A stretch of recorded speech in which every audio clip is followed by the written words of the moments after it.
Good afternoon and good morning and good evening, wherever you may be. Very great thanks for joining us today. My name is Fraser Bewick and I'm an academic manager with the British Council in China. And I'm very pleased to be able to present to you the first of our teacher takeaway series, which will hopefully introduce some practical ideas for classroom teaching. Today's event and the following three events are brought to you in partnership with the China English Teacher Professional Teachers Association, abbreviated ETA, and the British Council China English for Education Systems team. Today's event is going to look at thinking skills. And we're going to do this in a way, let's just check, I've got a slight delay in my computer here. There we go, we can see that. We're going to look at thinking skills and particularly and specifically adapting and experimenting with tasks to encourage thinking skills in the classroom or in classroom tasks. So we do hope today's event will give some very specific and useful feedback to you. The series of events, I should explain, there are four arranged at the moment. We do hope there will be more events to come in future that will offer a more diverse series of events that provide information for teachers that goes beyond the British Council's experience and looks at local context. So that's something to look forward to. We also have another event and on the 28th of September, and I'll be providing details of that at the end of today's event. So let's get started. The first thing I have to mention is the housekeeping. As we are using webinar, a Zoom webinar, I'm afraid that the video and the audio for the audience can't be switched on. However, there should be a comments box and a Q&A box at the bottom of your screen. You can add to the comment box at any point, and I have some colleagues who will reply to any questions you may have regarding downloads, certificates, anything like that. And if you have a question from me, I'll try to get to that at the end of today's session, where I'll hopefully be able to leave 10 minutes to answer the questions you have, but I can only answer those that are in the Q&A. If we don't have enough time, and I sincerely hope that we do, then we will be answering them all after the session, and we will provide a document with the questions and answers in the downloads at the end. So thank you in advance for any questions that you have. So let's start with three words, and I think these three words are very important as we move forward. Adapt, adopt, reject. This is something I often use in my own training, face-to-face and online, because I encourage teachers to look at anything that's presented to them in a CPD event like this and consider whether it's something that they can adopt directly. And often this is quite unusual because contexts vary quite significantly, or if it's something they can adapt into their own context. And I very much hope that's the case today. Of course, in some cases, it's not something that's suitable, whether it's for class size or class type, and therefore we have to reject it. But I feel that these three words, as we move forward, gives us a chance to analyze what's ahead today and what I'm going to present. And in essence, that's already getting us to start using some of the thinking skills that we're going to discuss. So I'd like to start with a tool. And this is called a KWL tool. The KWL, as you can see in the top of the columns, refers to know, want, and learn. And this tool was designed by someone called Donna Ogle in 1986, and it really presents a nice way to get started here, but also something that you can use in your classrooms. What I'd like you to do now very quickly is on a piece of paper, anything you have in front of you, to write the three columns with KWL at the top. In the K column, if you could just scribble down a few notes of things that you already know about thinking skills, and I'm sure there'll be many of you who are quite versed in this area, and something that you want to know, and put it into the W column. So only fill in the K and the W column for now, and we'll come back to the L column at the end of today's session. So I'll give you 1 minute to do that. As you're doing that, I will talk over you a little bit, but it'd be very helpful if you do make those notes now. The tool itself is something that's commonly used in classrooms, not so much in English classrooms, which I think is unfortunate, because as you can see from the tool, it allows a chance to write and for students to produce language. The first column effectively is helping students to access previously learned information or to activate schema or schemata that they may already have. And I think this is important moving into a class because that information can be used when they're applying thinking skills. So it's a useful tool in the lesson to start us off. The W also encourages exploratory behavior or encourages students to investigate what might be ahead and to try and focus that down into areas they think would be useful. In the L column, as we'll see at the end, it gives the students a chance to analyze what they've been presented with during the lesson and to note down the key points. Essentially, the students are also adding to their adapt, reject mantra and choosing what they think is most important to them that they've taken from the session. So it's a useful tool in that respect. So we'll come back to that a bit later. Hopefully you've had a chance to add some things to the column. Now, if you are adding to the chat, I can't actually see it as I'm in the presenter mode, so I won't be able to reply directly, but I do have colleagues who will be able to reply to any comments you have. So please do write in the chat if you feel the need. Let's start with Bloom's taxonomy, and I think this is something everyone must be familiar with. The iceberg analogy is something that's often used with this because when we look at Bloom's taxonomy, we talk about lower order and higher order thinking, or with higher order thinking, we also use the expression deep or deeper learning. So lower order thinking is often described as remembering information, being able to understand it, and then applying it. Bloom's taxonomy is quite old. I think it was first published in 1956, and there's been many iterations and revisions of this, but I feel this is the simplest way to look at it. This information or these thinking skills are essential in the classroom, and of course many of us who teach language or other subjects know that students need to remember, understand, and apply facts, and language, English language, is no different. And that's not really what we're going to focus on today. We're going to focus on the top part of this pyramid, which is higher order thinking, analyzing, evaluating, and creating.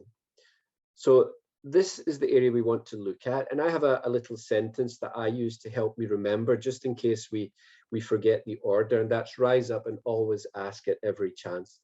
I like this sentence because it encourages, or it certainly seems to encourage students or teachers to ask questions.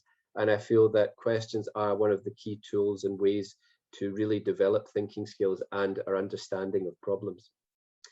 So that is the basis of what we want to talk about. And I think many of us are familiar with this. This is often presented in different ways, and this is another way we can present it. And I must give a shout out to John Hughes. I believe I first saw this diagram in some of his work, and it's using a stairway to describe the journey students are making. And I think that's important because ultimately, when we're looking to develop thinking skills, we can't do that without the knowledge and the facts that students learn that they can apply the thinking skills to. So it's almost like a stairway. We're building on the knowledge and the facts that students have acquired and developed in the classroom. When we look at that, we want to move, as I said before, towards deeper learning. And this involves looking at analyzing, evaluating the relationships between the language, whether it's the words, whether it's grammar structure and the meaning behind the grammar, not just looking at the surface, which is the words and the form themselves. So this is essentially where we want to go, whether this is with teaching language points, discrete items, or indeed if it's looking at texts where there are arguments and different points of view, being able to analyze, evaluate, and then come up with our own points of view, for example, is going to be very important for students. Another way that this is presented is like this. And again, playing with the deeper learning and surface aspect. Here we see a volcano. And of course, on the surface is the language and the evidence that we can see. Often this is also the language that we assess in exams. So for teachers, this is what we will often be checking, whether it's quizzes, whether it's tests, formal or informal, and perhaps even informative assessment. However, the skills that we want to look at today, the higher order thinking skills that we want to encourage in tasks, often can't be seen and are often lay below the surface. So it makes it more challenging to be able to develop those in the classroom. I'd like to present a few words here that are related to each. And these words will be familiar to many of you. These words actually connect to different activity types that we might think of doing for developing these skills. In a moment of reflection, you could look at some of these words and think, do you do these kind of activities a lot? If you do, perhaps you're focusing a lot on lower order thinking skills. Again, very important, but are you taking it beyond that to move to higher order thinking and developing skills that really work towards the whole self, not just about accumulating facts and knowledge? Certainly within China and recent curriculum changes, the quality of thought and thinking is something that's prominent in the high school curriculum. And as we look at higher order thinking, that's where this quality of thought per se could become more developed. So here are some more terms that I would relate to higher order thinking. Categorization, ranking, comparing, contrasting, these kind of activities are often looking at analyzing and breaking down the different components of, for example, a word or whatever it might be. Evaluating, we're starting to balance judgments, make judgment calls on what we see based on the breakdown that we've come up with. And finally, taking that knowledge and that information, that evaluation, and moving it into something that we can create and can innovate. So this, if you like, is the start for our discussion today. I'd like to move now from thinking skills to other areas of thinking that essentially use this as the foundation.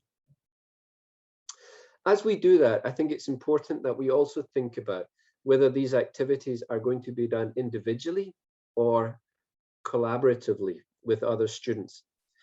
If we think about it, many of these tasks can be done in both ways, but if we allow the students to work with others, then we're opening them up to different points of view, different perspectives, different ideas, and therefore we're actually adding to the ability for students to develop their thinking skills. So it is something to consider at the planning stage when we're starting to create these activities.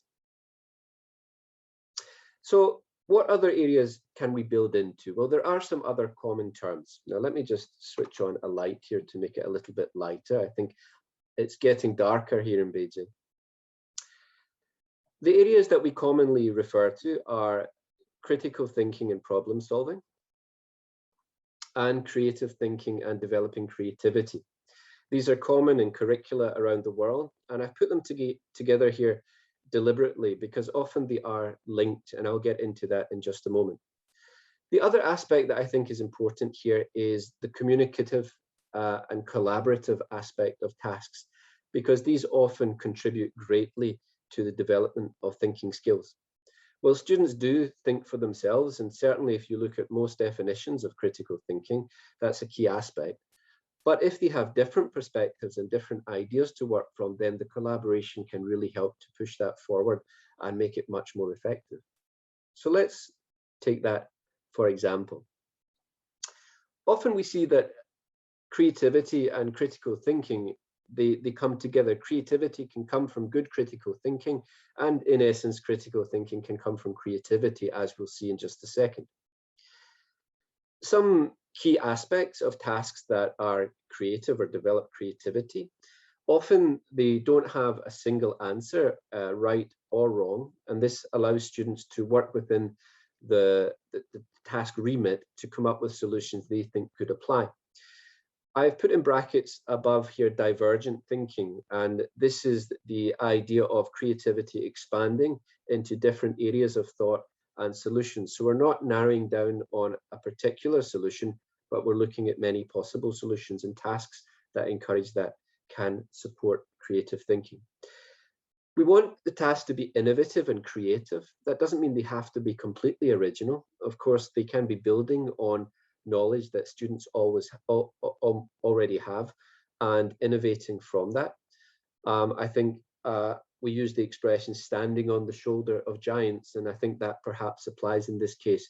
It can be something new, but it can be something that is completely innovative and building on that as well. However, with creative tasks, we also need to consider that we need to create task boundaries. And that means we need to ensure that the task is not so open that students don't have some focus for their creativity. And that's perhaps something that we don't always consider. So the task design, we need to look at how we can contain that. And I'll show you an example in just a moment. When it comes to critical thinking, there are some similarities because critical thinking will also need some clear boundaries. Now, in this case, it's often clues, images, data, information that can be applied to come up with a solution. Often in these tasks, there is one justifiable best solution, perhaps not only one solution, but one that can be justified and brought forward as the best solution. So when we're looking at tasks that focus on critical thinking, we want to try and narrow down on a specific justified solution and answer. It also allows us a chance to apply strategies that we might already have. Here I've mentioned metacognitive. Essentially, that is strategies for thinking about thinking. And if we think towards things that we might do in class, for example, in looking at a text, what strategies might you have, whether it's looking at the title, considering the audience, any bias that the writer might have, these things would be examples of strategies that we could apply. It may not always be one exact answer, and it may not always be the correct answer, but by applying critical thinking and the facts and the knowledge we have to hand, we can hopefully at least make educated guesses. And at the top, I mentioned in brackets convergent thinking. So what do I mean by those two terms?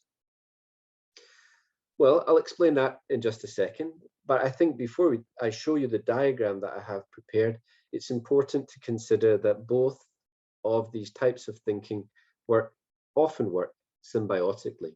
And to be an effective problem solver, as Treffinger says, we need to think both creatively and critically. So that gets us thinking, how can we design tasks that apply both? And when I talk about designing tasks, I don't necessarily mean designing completely new tasks. What we're often looking to do is to tweak and adapt, that word at the beginning of today, tasks that we already do. And teachers, when they speak to me and they think about creativity and critical thinking, they often approach it in a way of teaching a subject. But to my mind, that's not the best way to approach it. We often work with these thinking skills alongside the subject that's being taught. In this case, it's English. And therefore, we need to think, how can we apply this to the tasks, to the materials we're already using? And that's what I want us to look at today. How can we adapt and look at the tasks we already use and make them more efficient in terms of developing thinking skills? So the diagram I have here is quite simple. Divergent thinking, as we can see here, is we have the task, we have a problem, and the problem encourages the learner to start thinking of different solutions, not all of which will be useful, but it gets them thinking creatively within the parameters of the task. Often this leads into more convergent thinking, where we take perhaps the best of the bunch, we cherry pick those good examples and good ideas, and we start to think, well, which of these is the best solution that I can come up with? So by moving from the divergent thinking to the convergent thinking, we're encouraging two types of thinking that are working together to come up with a good solution to whatever the problem may be. From this, the cycle may continue because, of course, the teacher could use the feedback of the task to then take the task further through questions and encourage the students to come up with more solutions, or indeed to critique the solution that has come up with. So there's a potential cycle here of thinking. When we consider this, we think of divergent thinking as the why not, if you like. Well, why not this? Why not that? Why not this? Coming up with many possible solutions. But the convergent aspect is bringing us to why. Why should it be this one? And helping us to narrow down. So this is one way that we can approach thinking in terms of task design, and something we can experiment with. For example, we could open with an open activity that has the chance for students to come up with many different possible answers, a brainstorm activity, for example. And from that, the teacher may ask the students to come up with a specific idea that is the best to a particular solution or question. And that cycle could be repeated for different points. So some activities that we might use for creative thinking, for example, I mentioned brainstorming already. But we could also have questions or tasks that have no single or correct solution. This might be something that is open or vague. It might be something as simple as asking students to design something, their ideal wallet or their ideal car or something like that. Within parameters, students have a chance to be creative, but it could also be in the form of a question. Games can be quite useful for this. Obviously, something that requires spontaneity allows the students to be creative and think very quickly within the task. Backs to the board comes to mind, where students, for example, have their back to the whiteboard, and on the whiteboard the teacher puts a word. I often do it through PPT and make it appear, and the rest of the class or an individual has to help the student guess the word through giving a description or using other words or using actions. So those students who are helping that student to guess are being creative within that activity. And of course, they don't know what the word will be until they see it. I'm going to present some instructions for back to the board to you, and that will be available in the download. So that will be something for you to take away if it's a game that you're not familiar with at the moment. Of course, drawing, freer practice activities could be used for creative thinking if it allows the flexibility for students to move within the language and add their own language. Many of us will teach structures like PPP or TBL, and at the end of that, if there is specific language being taught, for example, there may be freer practice activities or indeed productive practice or role plays, and those can give students an alternative and a chance to be creative. In critical thinking, we mentioned with the thinking skills, we have analysis and evaluation.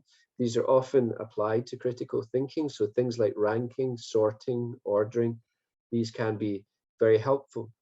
Also, activities that build on the work of others and allow us to incorporate different perspectives.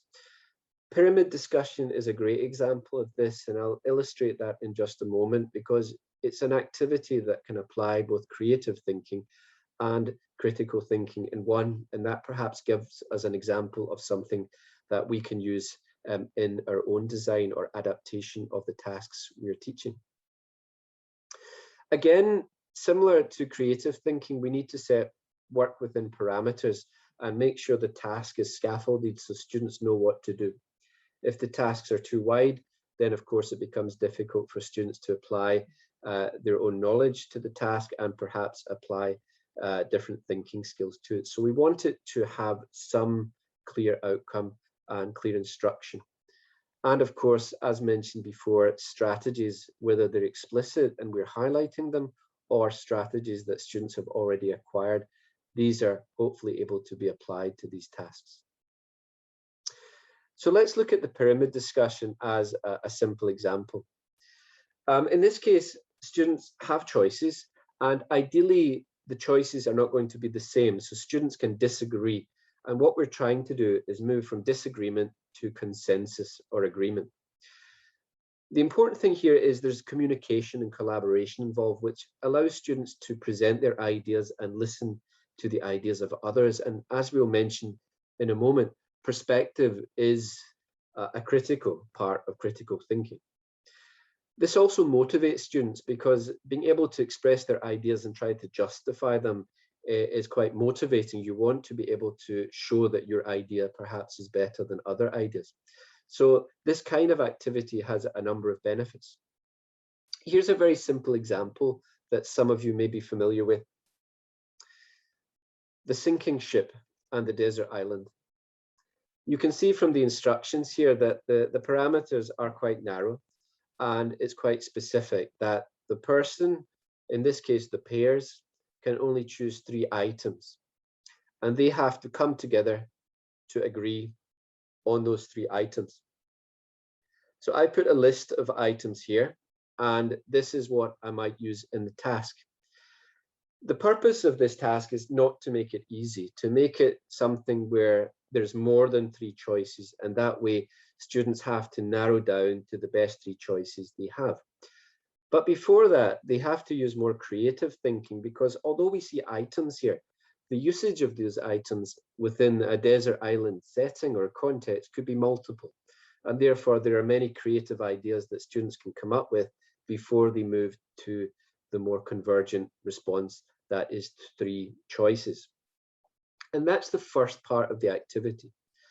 But with pyramid discussion, the important thing is it moves on.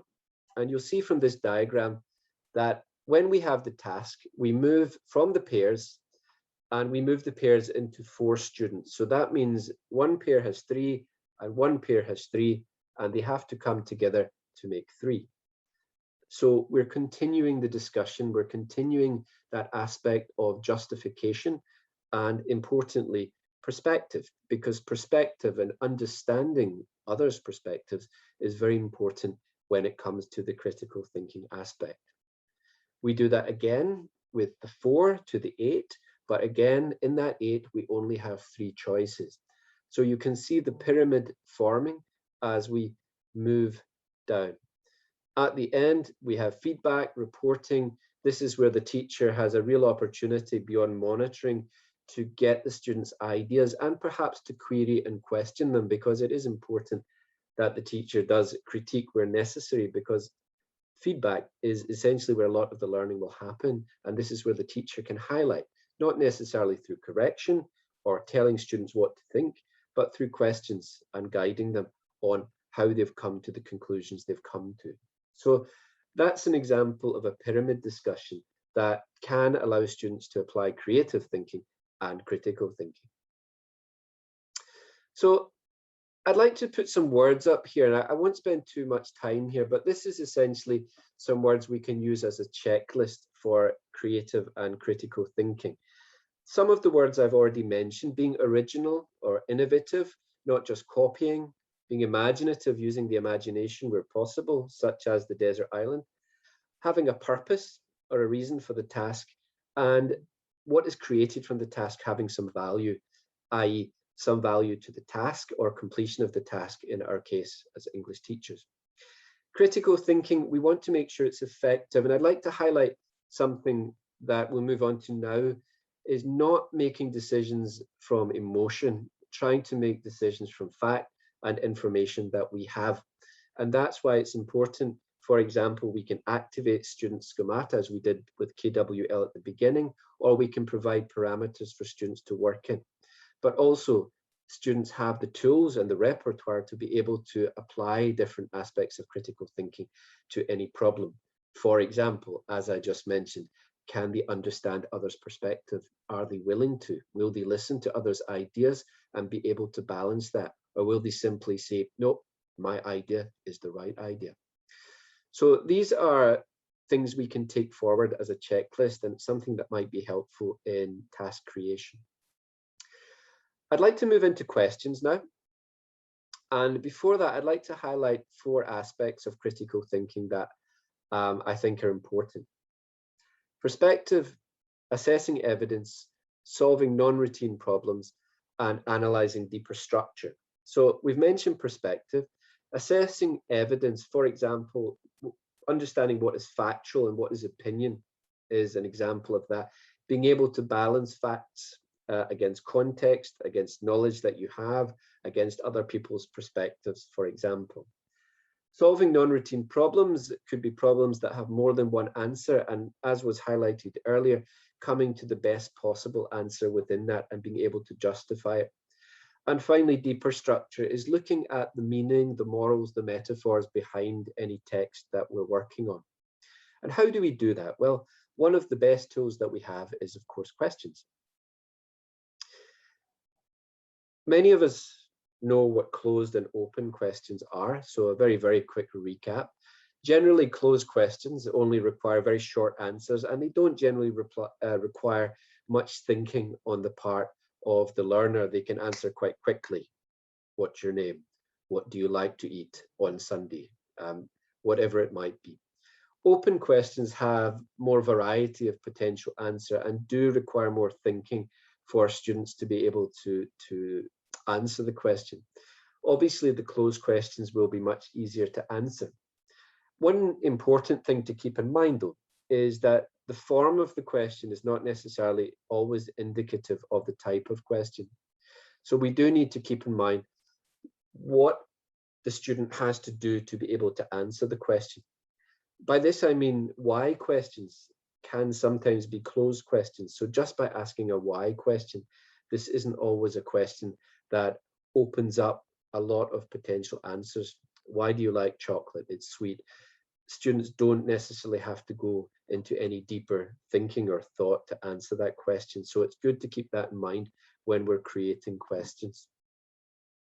So moving from closed questions to open questions is something that I would recommend, and it's something that we can plan into our feedback or plan into our task. Here are some examples of closed questions, generally lower order questions, because you can see from the questions, although the topics might be slightly more complicated, what the student needs to do to answer the questions is fairly simple. Do you think meat is bad for you? Yes. Are celebrities important in our lives? I hope not. Is traditional family life disappearing? Maybe that's a difficult one for a younger student, but certainly for an English learner, they should be able to answer that at least briefly, quite quickly. So what we want to do, what we really want to look at is applying a follow-up question. It's something that's very common. We can, of course, use why. This is something that's used in many international exams by examiners, where if the answer is not detailed enough or it's a surface answer without any real thought, why is often used to follow up. But there are other questions that are more expansive that we can use to support understanding. And this question is essentially helping students to analyze and to evaluate their answer more. So through these questions and through this progression in questions, we're helping the students to use and apply some of the thinking skills, particularly the higher order thinking skills. But importantly, and let's not forget, we are English teachers. These questions are also allowing the students to use more language. And when we're designing these tasks, of course, thinking skills is wonderful. We want to develop that. We want to develop the whole person and self, but we are English teachers, and therefore we want to think of what opportunity to use language are we giving the students. So that's also an element to consider. The other thing which is important is, of course, confidence. It's much easier to answer a closed question than an open question. Therefore, if we present a closed question first, students might be more willing to try and answer the open question afterwards. So by presenting this order, we're starting to dig deeper into what the student's thinking, whether it's correct or incorrect, because both have value. And we're starting to help the student themselves think more deeply about the answers they've given. So questions are particularly important. Now, let's take an example. Here's a text from a textbook called English in Mind. And I've taken it fairly at random, but I thought, as this is a letter, this works nicely into the idea of perspective. I'll make it a little bit bigger, just so we can all see the text.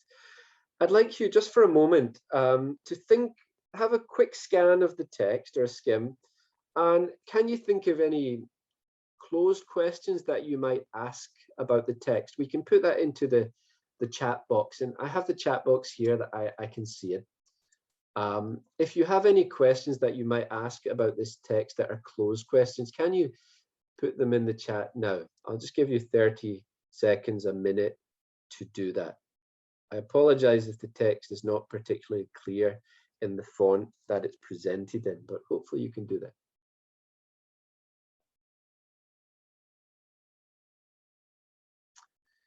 Any questions?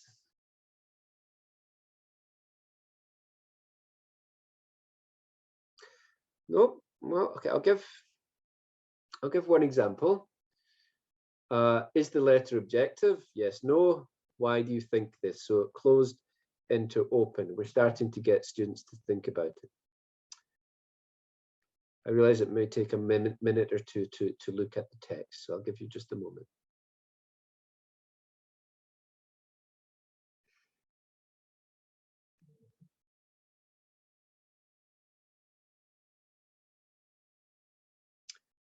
Okay. What's the evidence you can quote to state the chief's opinion? Okay, good. So that's, yep, if that evidence is coming directly from the text, perhaps it is closed, but there may be some opportunity to go beyond the text and make assumption, which would be a little bit more open, so great. Okay, I'm seeing a comment, the article is not clear. So if you are looking at this in a smaller device, I apologize, it may not be very clear. But thank you, Danielle, for your question. Well, let's look at some examples that I created. I will be sharing the slides later, so if you aren't able to read it clearly on this occasion, then you can review the slides later. Do you think the chief is making the statement based on experience, evidence, or secondhand information? Again, this is giving the students some clear choices, but we want to follow up with a why to find out the reasons they chose their choice. They made their choice. Do the cultures have the same perspective? Is either wrong? Give reasons. Again, we're going from a yes or no into something that's a bit more open.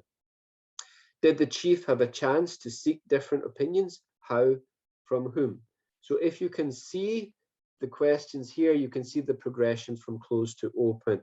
And that's something that can help scaffold both the understanding of the text for the student, but also the opportunity to develop thinking skills. Let's move on to another example, because I realize this text might not be so clear. Let's look at something that's a bit younger in age. Some of the teachers here in China might be familiar with this. This is from the People's Education Press textbook. And it's a very simple categorizing activity. It does seem fairly routine, and for many students it will be. It's actually analytical, because students have to make a choice and analyze what they see. But some teachers looking at this might think it's awfully simple. Can anyone give any suggestion in the chat box how we might make this a little bit more challenging for the students to promote more analysis or evaluation and thinking skills? So we have the task that's already in the textbook. How can we help the students to develop more thinking skills just from the task that you already have? Any suggestions?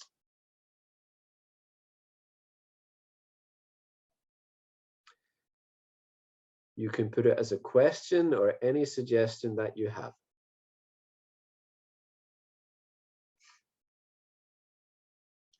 It's so hot, what can't we wear? Okay, good. It's almost a trick question. Students might misinterpret that. That's quite a nice way to look at it. Great.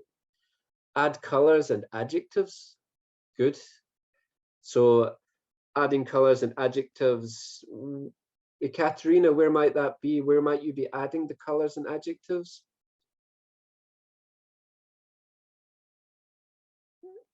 So certainly adding more information.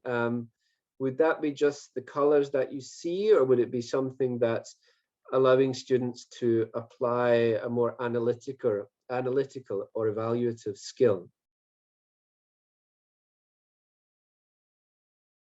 Under what circumstances would you adjust your dressing style? Okay, that might be a little difficult in language for primary, but certainly the idea is good, Danielle. Thank you. What will you wear if you're going to travel in Finland? Great. In what season, I might add? What color of socks do you like? Why? Okay, it's giving some personalization. What will you do in hot days? what will you do? What will you wear? Okay, good, good. You could follow that on. What will you do on hot days? When they tell you what they will do, you can ask, what clothes would you wear? So you can use that to set up the clothing. So that's very useful, Josun.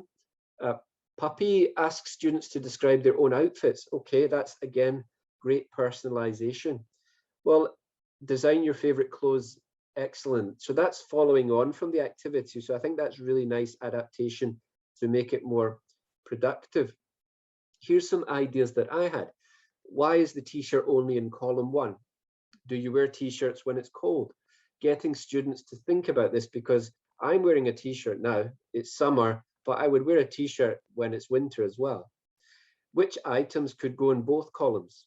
So starting to think about the relationships that we mentioned before between the words, not just separating them, but actually bringing them together. Which items are more common? Rank them. So this is the students applying their own knowledge of the items, but also considering the context that they live in. So a ranking activity could also be used to supplement. So I think what we're trying to get at is that we teach words, and this is necessary, but we need to also think about the relationships between the words. And this is where we're looking at deeper thinking and kind of deeper understanding of the language we're teaching. The initial activity is good, it's already analytical, but we can adapt it with questions to take it further. Another example, here's a ranking task, and it's done by degree. Just take 30 seconds. What order do you think these images would go in if you look at the speed, slow to fast?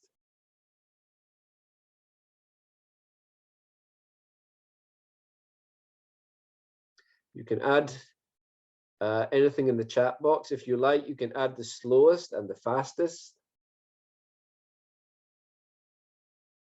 Here's the first one that I had.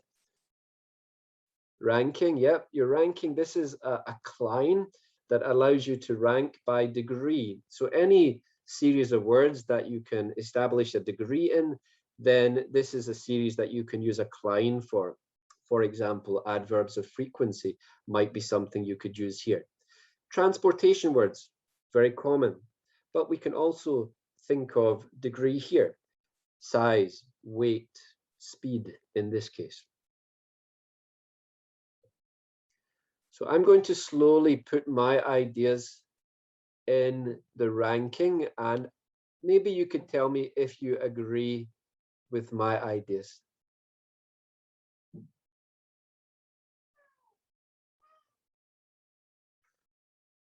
Did anyone have any different ideas from these? So we're going from the person walking through to the airplane flying. Again, this is an analytical task. In some ways, students are evaluating which might be faster. So we've got boat versus cars here. Good. That's a way we could categorize these. That's extending the activity again. Good. Thank you for that, Wei Jiang. So there are different ways we can play with this now. What do you use to travel? Ekaterina, great. What if there's a traffic jam? Excellent. Excellent. And why do I say excellent? Because one of the questions we might ask here is, are there times when this might be different? How? Again, closed to open. Yes, there are. How? So we've mentioned traffic jam in the comments. There's a great example. If it's hilly country, then, for example, the bicycle might go a lot slower than you think. If the car has no petrol, there are many things that students can come up with to answer that question. We can also potentially add in other items that might be more non-routine, if you like, although I think potentially students might put these at the end of the line. But you could add in other words or other items that might not be so clear, items that are ambiguous, and that means students can disagree, and disagreement is sometimes very useful in the class. So these are ways that we can adapt tasks through questions and adapting the activities that we already have, in this case, language. I'd like to move on now to tools. And tools that we can use to focus more and to help students develop thinking skills. Questions are often used by the teacher, but we can make it more student-centered by applying tools.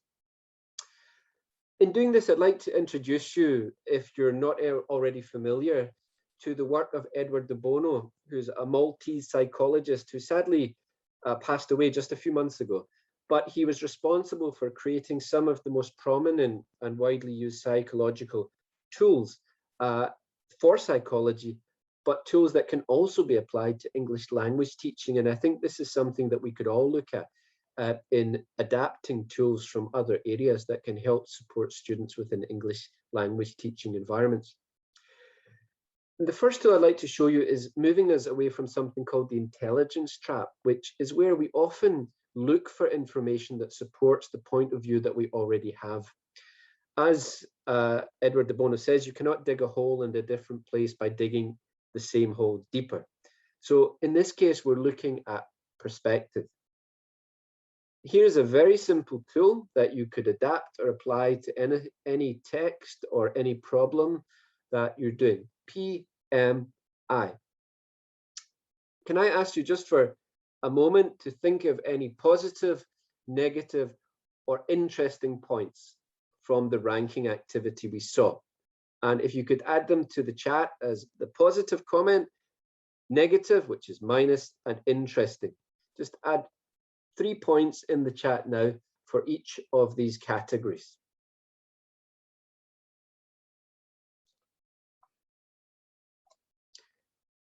You can just do it as a single word if you like, that's fine. P, okay.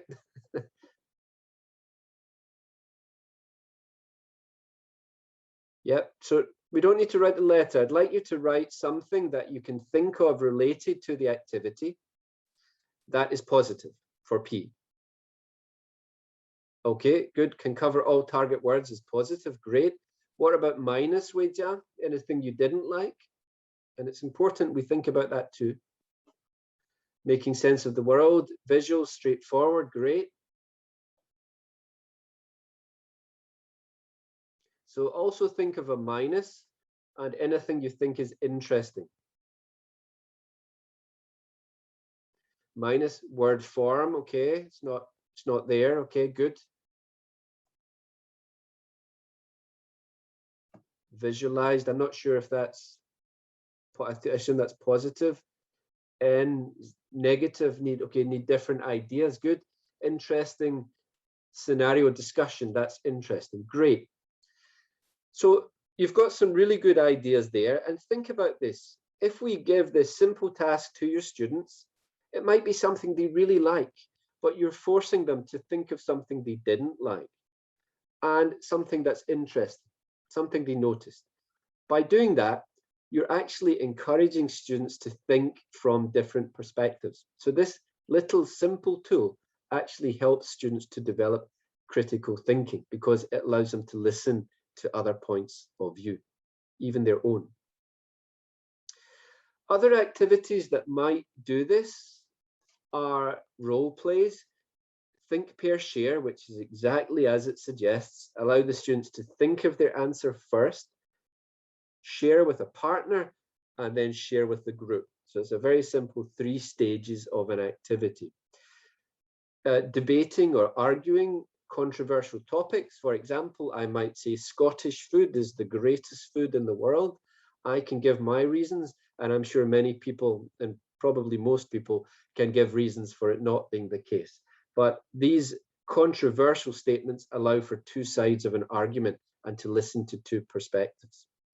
Creating identity charts, pyramid discussions. The identity chart you can see in the diagram here to the right, starting to explore different aspects of someone, or it could be a famous person, it could be ourselves, and KWL charts, which we'll try and get to at the end. I realize time is running quite short. Now, I'd like to give you a moment to look at this text, because this is a very simple text I've used in some of my training, and it encourages the learners to come up with a solution. Now, this could be any text, it could be longer, it could be anything that you use in a textbook, but for today's example, it's very short. what would your solution be? I'll just give you one moment to think about that.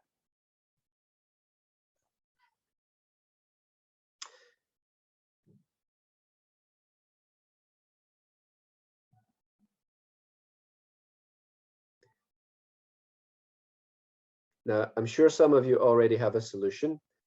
Ideally, this could be done in a group, collaboratively, to discuss the possible solutions. And I'd like to introduce you to another tool, which is a table that helps us to break down what we're looking at.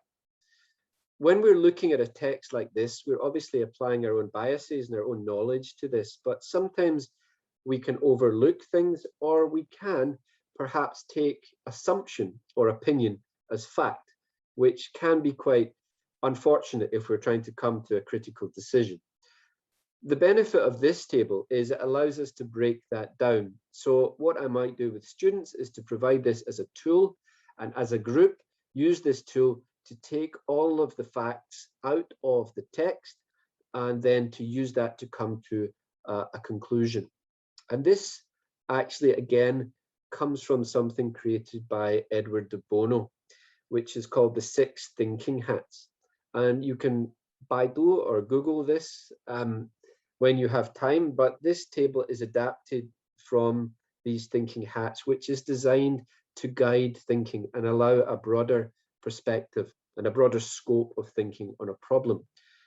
The thinking hats are facts, cautions, feelings, creativity, benefits, and process. And if you look at the colored questions in the table, you'll see that they apply. Did anyone have a solution? You can write it very quickly in the chat if you did. I'd like to see it. Use the thread from a canvas bag to mark the way. Thank you, Yulia, but that really helps to illustrate the point that we don't know if the bag is canvas. Therefore, it's not a fact, it's an assumption. So this is a great example of how the table can help us to draw out some of the information from the text. So thank you very much for that timely comment, Yulia. Footprints, bag with shells or stones, then leave behind. Great. Footprints, of course, we don't know what the ground's like. It might be rock, it might be sand. But Betty, I think you've got the idea of what we're looking at. Is there's a beach, there's either sand or stones. We can use that to drop and to follow the path back. Other facts we're not sure of, therefore we can't assume. So it's a nice little challenge, and it gives us an idea of how we can use a tool to help guide students' thinking. So strategies can be reusable, and this strategy is actually one that many from a Western audience will know as Hansel and Gretel. It's something we learned in stories as a child, where they left the breadcrumbs and they intended to follow them back. Of course, it didn't work out so well for Hansel and Gretel, but the strategy was something that we could recall. For others, great, you analyzed the problem, you looked at the facts, and you came up with your solution. I think the important thing here is just to go back to the point of deeper structure. This is the chance for us to look at the meaning behind the surface of the text and to be able to take lessons from that. Whether it's a text, whether it's a storyboard or a cartoon in a primary school textbook, we can be asking, why did they do that? Would you do the same thing? What's the moral of this story? What does it teach us? These are things that we can help students think about whenever they look at a story or text, and that's us focusing on the deeper structure. So, and I realize we are going to be very short of time for Q&A today, so I'll try and get to some, but we will be answering them all immediately after the webinar. We'll post those with the download, so I apologize if we don't get to your question. To recap, how can we adapt the task or activity that we're already using? Because ultimately, we don't want to be creating all new tasks just to develop creativity and critical thinking and develop the thinking skills we mentioned. We want to be adapting what we're already doing and what we're already teaching, because that's what the curriculum dictates. First of all, deeper questions, extend the learner's understanding and build up from closed to open questions, support their confidence and allow them to dig deeper into their own ideas, correct or incorrect, because both have value. We can tweak the example. the activities, sorry, we can include more collaboration and more sharing of ideas, because this can encourage more thinking, particularly perspective, which is very important, but also people can come up with ideas that you haven't thought about yourself, so it can be very valuable. So do try and consider those tasks that move to divergent thinking and then come to convergent thinking, because they will often give you the chance to be collaborative as well. Excuse me. And finally, we want to think about how we can extend the activity and use tools to help develop, or indeed force the students to use different kinds of thinking or think about things from different ways. So the tools we've looked at today can do that. Ultimately, though, we have to keep in mind that we are English teachers, and we also want to think about language opportunity. And all of the methods we've mentioned today in this very brief session do support language and help students to use language, not only in a rote fashion, but also in a meaningful way, a chance to express their opinion. And often when students do express their opinion, they're motivated to do so if they have the confidence. So this takes us to L in our KWL, just to tie us up today. Hopefully you've taken some notes, and there are things that have jumped out at you from today's session. I'd like you now to write those in the L section. Like any lesson, it's really important that we give students a chance to take notes at the end to recap, and they analyze what they've learned and make sure that they write down the key learning points that they have to take away. I'm giving you the chance to do that now, but as we don't have much time, we won't go into it in the chat box today. What I will say is I'd like you to look at the W column and the L column when you've finished. Compare it. Are there differences? If there are, well, that's your homework after this session, because that's something that you can explore and you can use that to develop further thinking skills within your classroom. So this is the end of the session today, and we'll take a little bit longer than the 3 or 4 minutes we have to answer some questions. Before I do that, please take a screenshot here. There are some QR codes that you can see. These are some other wonderful sessions on thinking skills from Claire Hayo, Maria Constantinides, and John Hughes that I think would be very useful for you to watch in your own time. They're hosted on Bilibili. They are accessible in China. The speed should be fantastic. So please take a screenshot or look at it when we share the PPTs later. Finally, questions. Now, let me have a look at the Q&A box that's here. I do have it here. I'm multitasking.